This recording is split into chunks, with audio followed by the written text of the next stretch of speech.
সারদাকাণ্ডে phone ও চিঠি দিয়ে তৃণমূলের সর্বভারতীয় সাধারণ সম্পাদক মুকুল রায়কে আজই তলব করল কেন্দ্রীয় গোয়েন্দা সংস্থা সিবিআই।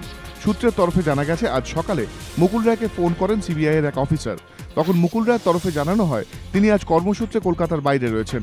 2-1 দিনের মধ্যে ফোন করে জানাবেন তিনি কবে সিবিআই এর দফতরে যেতে পারবেন। মুকুল রায়কে সিবিআই তলবের বিষয়ে বিজেপির রাজ্য সভাপতি রাহুল সিংহের বক্তব্য, এটা প্রত্যাশিতই ছিল, কারণ সারদার সঙ্গে মুকুল রায়ের সম্পর্ক নিবিড়।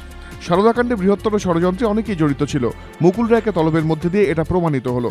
মন্তব্য কংগ্রেস নেতা আব্দুল মান্নানের। যাদবপুর বিশ্ববিদ্যালয়ের উপাচার্যের পদত্যাগের দাবিতে অনড় আন্দোলনরত পড়ুয়ারা। এই পরিস্থিতিতে আজ ক্যাম্পাসে যাচ্ছেন শিক্ষামন্ত্রী।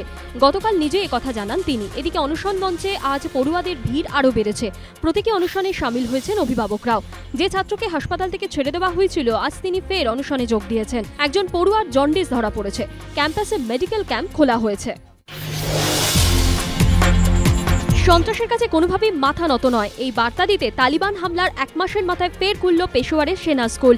সংলগ্ন এলাকায় কড়া নিরাপত্তার বন্দোবস্ত করেছে পাক প্রশাসন।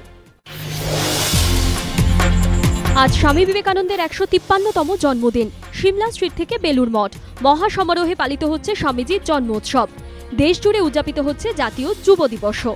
স্বামী বিবেকানন্দের 153তম জন্মদিন উপলক্ষে সিমলা স্ট্রিট থেকে বেলুর মঠে ভক্তদের ঢল।